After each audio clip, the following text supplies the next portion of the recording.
In this lesson, we're going to slip those surly bonds of Earth and take our rightful place in the air where we belong. In other words, takeoffs. We're here in the Cessna 172 SP at the hold short line of runway 19 at Bremerton National Airport in Bremerton, Washington. We aren't going anywhere just yet, so relax just a second. Takeoffs are easy, and it's great to get airborne. There's not much to it. As you probably remember, all you had to do is set full power and steer down the center of the runway. When you get enough speed, simply raise the nose a bit and the airplane will take off. All we're doing here is accelerating to a sufficient speed so that the wings can generate the lift necessary to keep us in the air. We do, however, want to make sure of a couple things first. The most important thing to remember is that we always take off into the wind when possible. By pointing into the wind, we start with a little air blowing over our wings to begin with. This means that we'll be able to reach our minimum liftoff speed of 55 knots sooner and become airborne sooner. In the process, we'll use less runway during the takeoff roll. Today, we have calm winds, so takeoff direction isn't an issue. Check the final approach path for airplanes. Use the hat switch or make sure your numlock light is on and press the number 4 key on the numeric keypad. Then check the runway for airplanes by using the hat switch or the number 6 key.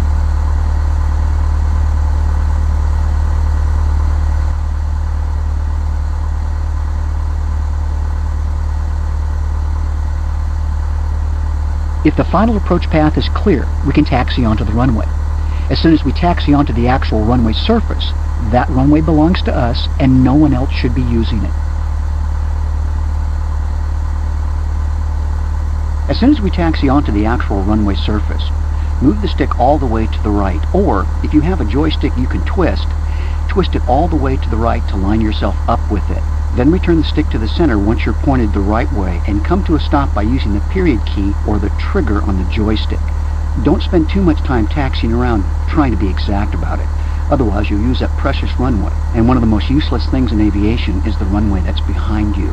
Are you ready? Let's go.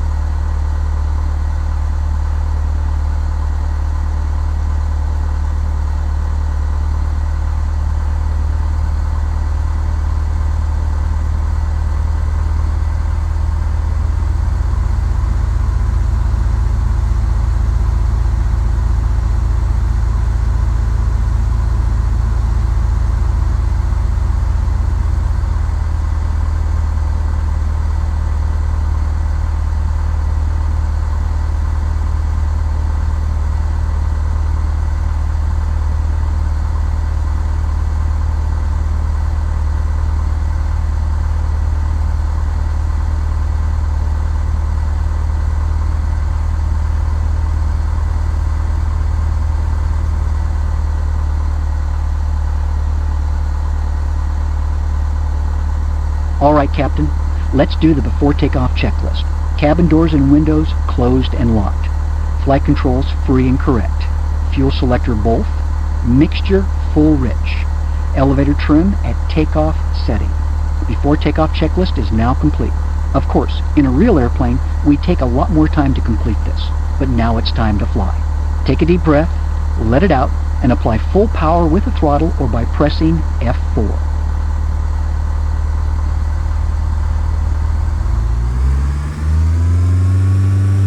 Check the airspeed indicator.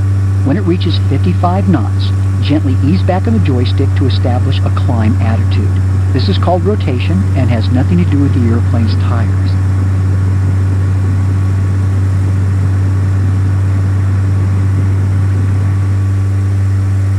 Look at the attitude indicator.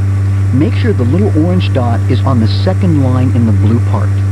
This gives you the approximate attitude necessary for takeoff. Keep it there until the airspeed reaches 75 knots. As soon as it does, increase the climb attitude a little further until you're about 12.5 degrees nose-up pitch, which is between the second and third lines. Adjust the pitch up or down slightly, as necessary, to maintain 75 knots during the initial part of the climb.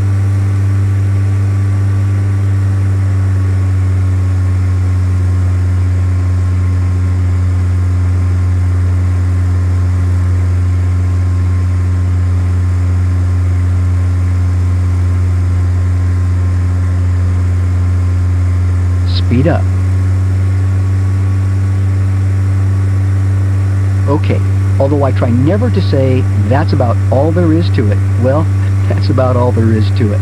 Of course, there's a lot more to it than that. You'll need to worry about crosswind takeoffs, traffic patterns, air traffic control, other airplanes, and 100 other things.